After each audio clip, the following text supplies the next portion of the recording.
Hi friends, ಯಾರು rice ತುಂಬ ಇಷ್ಟಪಡ್ತಾರಲ್ಲ ಅವ್ರಿಗೆ ಇದು ಸ್ಪೆಷಲ್ ರೆಸಿಪಿ ಅಂತ ಹೇಳ್ಬೋದು. ಅಷ್ಟು ಇಷ್ಟಪಟ್ಟು ತಿಂತೀರ. ಇದ್ರ ಹೆಸರು ಬಂದು ಟೊಮ್ಯಾಟೊ ಚಟ್ನಿ ಅಥವಾ ಟೊಮ್ಯಾಟೊ ಪಚಡಿ ಅಂತಲೂ ಅನ್ಬೋದು. ಇದು ಆಂಧ್ರದಲ್ಲಿ ತುಂಬ ಜಾಸ್ತಿ ಮಾಡ್ತಾರೆ. ಸೊ ರೈಸ್ ಯಾರು ಇಷ್ಟಪಡ್ತಾರೆ ಇದು ಮಾಡ್ಕೊಂಡು ತಿನ್ನುವಂಥ ರೆಸಿಪಿ ಹೇಗೆ ಮಾಡೋಂತ ನೋಡೋಣ ಬನ್ನಿ.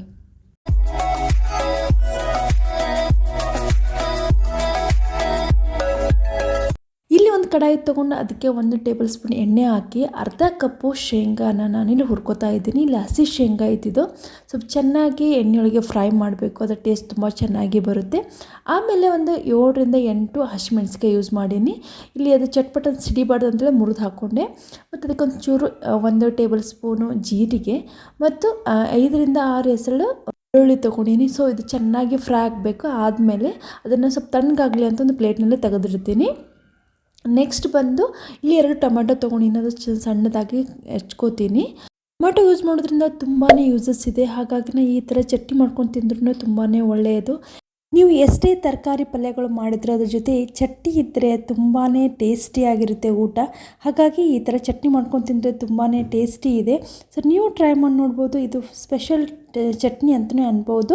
ಇಲ್ಲಿ ನಾನು ಟೊಮೆಟೊನ ಒಂಚೂರು ಎಣ್ಣೆಯೆಲ್ಲ ಹಾಕಿ ಫ್ರೈ ಮಾಡಿಕೊಂಡೆ. ಅದು ಸ್ವಲ್ಪ ಚೆನ್ನಾಗಿ ಬೇಯಲಿ ಅಂತೇಳಿ ಸ್ವಲ್ಪ ಚೂರು ಉಪ್ಪು ಹಾಕಿ ಸ್ವಲ್ಪ ಮುಚ್ಚಿಡ್ತೀನಿ. ಅದು ನೀರು ಬಿಟ್ಕೊಂಡಾಗುತ್ತೆ. ಹಾಗಾಗಿ ಚೆನ್ನಾಗಿ ಬೇಯುತ್ತೆ. ಮತ್ತು ಇಲ್ಲಿ ಸೈಡ್ ನಾನು ಒಂದಿಷ್ಟು ಕೊತ್ತಂಬರಿನ ಸ್ವಲ್ಪ ಜಾಸ್ತಿನೇ ಯೂಸ್ ಮಾಡೀನಿ. ಕೊತ್ತಂಬರಿನ ಕ್ಲೀನಾಗಿ ತೊಳೆದು ಕಟ್ ಮಾಡಿ ಇಟ್ಕೊಂಡಿನಿ. ಅದನ್ನು ನಾನು ಇಲ್ಲಿ ಟೊಮೆಟೊ ಜೊತೆ ಮಿಕ್ಸ್ ಮಾಡ್ತೀನಿ. ಸೊ ಇದರಿಂದ ಚಟ್ನಿಯ ಕಲರು ತುಂಬ ಚೇಂಜ್ ಆಗುತ್ತೆ, ಟೇಸ್ಟು ಬರುತ್ತೆ ಅಂಥೇಳಿ ಈ ಥರ ಮಾಡಿದ್ದು ನಾನು. ಚೆನ್ನಾಗಿ ಫ್ರೈ ಆದಮೇಲೆ ಇದನ್ನು ನಾನು ಸ್ವಲ್ಪ ಆರೋದಕ್ಕೆ ಬಿಡ್ತೀನಿ. ಸೊ ಮಿಕ್ಸರ್ನಲ್ಲಿ ಹಾಕಿ ನಾನು ಗ್ರೈಂಡ್ ಮಾಡೋದರಿಂದ ಸ್ವಲ್ಪ ತಣ್ಣಗಾಗಲಿ ಅಂತ ಬಿಡ್ತೀನಿ. ಈಗ ಫಸ್ಟ್ ನಾನು ಶೇಂಗಾ ಮತ್ತು ಮೆಣಸಿನ್ಕಾಯಿ ಹಾಕಿ ಫ್ರೈ ಮಾಡಿ ಇಟ್ಕೊಂಡಿದ್ನಲ್ಲ ಅದನ್ನು ಹಾಕ್ಕೋತಾ ಇದ್ದೀನಿ. ಅದಾದಮೇಲೆ ನೆಕ್ಸ್ಟ್ ಇದನ್ನು ಆರಿದೆ ಇವಾಗ. ಸೊ ಇದನ್ನು ನಾನು ಜಾರ್ನಲ್ಲಿ ಹಾಕಿ ಪೇಸ್ಟ್ ಮಾಡ್ಕೋತೀನಿ. ಸೊ ಇದಕ್ಕೆ ಇನ್ನೊಂದು ಇಂಗ್ರೀಡಿಯೆಂಟ್ ಮೇನ್ ಬಂದು ಅಂದರೆ ಹುಣಸೆ ಹಣ್ಣು. ಸೊ ಹುಣಸೆ ಹಣ್ಣು ಹಾಕೋದ್ರಿಂದ ಟೇಸ್ಟ್ ತುಂಬ ಚೆನ್ನಾಗಿ ಬರುತ್ತೆ. ಹುಳಿ, ಉಪ್ಪು, ಖಾರ ಜಬರ್ದಸ್ತಾಗಿರುತ್ತೆ. ಹಾಗಾಗಿ ಟೇಸ್ಟ್ ತುಂಬ ಚೆನ್ನಾಗಿ ಬರುತ್ತೆ ಇದು. ಸೊ ಇದನ್ನು ಗ್ರೈಂಡ್ ಮಾಡ್ಕೋತೀನಿ. ಜಾಸ್ತಿ ನೀರು ಹಾಕೋದು ಬೇಡ. ಇಲ್ಲಿ ಮತ್ತೆ ನಾನು 1 ಟೇಬಲ್ ಸ್ಪೂನ್ ಎಣ್ಣೆ ಹಾಕಿ ನಾನು ಒಗ್ಗರಣೆ ರೆಡಿ ಮಾಡ್ಕೋತಾ ಇದ್ದೀನಿ. ಒಂಚೂರು ಸಾಸಿವೆ ಮತ್ತು ಉದ್ದಿನಬೇಳೆ ಹಾಕ್ತಾ ಇದ್ದೀನಿ. ಈ ಚಟ್ನಿಯಲ್ಲಿ ಉದ್ದಿನಬೇಳೆ ಸ್ವಲ್ಪ ಬಾಯಲ್ಲಿ ಬಂದರೆ ಟೇಸ್ಟಿಯಾಗಿ ಬರುತ್ತೆ. ಹುಳಿ, ಉಪ್ಪು, ಖಾರ ಜೊತೆ ಸ್ವಲ್ಪ ಬಾಯಲ್ಲಿ ಏನಾರ ಹತ್ಕೋಬೇಕಲ್ಲ, ಚೆನ್ನಾಗಿ ಬರುತ್ತೆ. ಆಮೇಲೆ ಒಂಚೂರು ಕರಿಬೇವು ಹಾಕಿ ಒಗ್ಗರಣೆ ಕೊಟ್ಕೋತೀನಿ. ಮತ್ತು ಸ್ವಲ್ಪ ಕಲರ್ ಬರಲಿ ಅಂತೇಳಿ ಅರಿಶಿಣದ ಪುಡಿ ಮತ್ತು 1 ಟೀ ಸ್ಪೂನು ಕೆಂಪು ಖಾರ ಯೂಸ್ ಮಾಡ್ತೀನಿ. ಜಸ್ಟ್ ಕಲರಿಗೆ. ನಾನು ಹಸಿಮೆಣಸಿನ್ಕಾಯಿ ಹಾಕಿರೋದ್ರಿಂದ ಖಾರ ಆಗಿರುತ್ತೆ. ಈಗೇನು ನಾನು ಪೇಸ್ಟ್ ಮಾಡಿ ಇಟ್ಕೊಂಡಿದ್ನಲ್ಲ ಅದನ್ನು ಇದ್ರಾಗ ಹಾಕಿ ಚೆನ್ನಾಗಿ ಮಿಕ್ಸ್ ಮಾಡ್ಕೋತೀನಿ.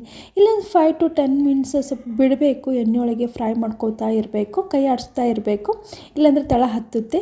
ಇದರಿಂದ ನಾವು ಇದನ್ನು 1 ವೀಕ್ to 15 ಡೇಸ್ ತನಕ ಆರಾಮಾಗಿ ಇಡ್ಬೋದು. ಏನೂ ಕೆಡುವುದಿಲ್ಲ ಈ ಚಟ್ನಿ. ನೀವು ಏನಾರ ಟ್ರಾವೆಲಿಂಗ್ಗೆ ಹೋಗೋ ಪ್ಲ್ಯಾನ್ ಇದ್ದರೆ ಈ ಥರ ಚಟ್ನಿ ಮಾಡ್ಕೊಂಡು ಹೋಗೋದ್ರಿಂದ ಟೇಸ್ಟು ಬರುತ್ತೆ. ಮತ್ತು ನೀವು ಯೂಸು ಮಾಡ್ಬೋದು, ಕೆಡುವುದಿಲ್ಲ ಇದು. ಒಂದು ಚಪಾತಿ ಜೊತೆ, ರೊಟ್ಟಿ ಜೊತೆ ಮತ್ತು ರೈಸ್ ಜೊತೆ ಮಸ್ತ್ ಕಾಂಬಿನೇಷನ್ ಅಂತ ಹೇಳ್ಬೋದು. ನೋಡ್ಬೋದು ಎಷ್ಟು ಫ್ರೈ ಮಾಡೀನಿ, ಅದು ತಳ ಹತ್ತಿಲ್ಲ. ಸೊ ಎಣ್ಣೆ ಹಂಗೆ ಬಿಡುತ್ತೆ, ಎಷ್ಟು ಫ್ರೈ ಮಾಡ್ಕೋತಾ ಹೋಗ್ತೀವಿ ಅಷ್ಟು. ಸೊ ಫೈನಲಿ ನಮ್ಮ ಚಟ್ನಿ ರೆಡಿ ಆಯಿತು. ಹೇಗಾಗೈತೆ ಅಂತ ನೀವು ಪ್ಲೀಸ್ ಟ್ರೈ ಮಾಡಿ ನೋಡಿರಿ ಮತ್ತು ಕಮೆಂಟ್ ಮಾಡೋದನ್ನು ಮರಿಬೇಡಿ. ನಿಮಗೆ ಸಿಂಪಲ್ ರೆಸಿಪೀಸ್ಗಳು ಬೇಕಾಗಿದ್ದರೆ ನನ್ನ ಚಾನಲನ್ನು ಸಬ್ಸ್ಕ್ರೈಬ್ ಮಾಡಿ ಮತ್ತು ಬೆಲ್ ಐಕಾನನ್ನು ಪ್ರೆಸ್ ಮಾಡಿ. ನಿಮಗೆ ನಂದು ತಕ್ಷಣ ಹಾಕಿದ ತಕ್ಷಣ ನನ್ನ ವೀಡಿಯೋ ನಿಮಗೆ ನೋಟಿಫಿಕೇಷನ್ ಸಿಗುತ್ತೆ. ಮತ್ತು ನಿಮಗೆ ನೆಕ್ಸ್ಟ್ ವೀಡಿಯೋದಲ್ಲಿ ಸಿಗ್ತೀನಿ. ಹೀಗೆ ನಮಗೆ ಸಪೋರ್ಟ್ ಮಾಡ್ತಾಯಿರಿ. ನಮಸ್ಕಾರ.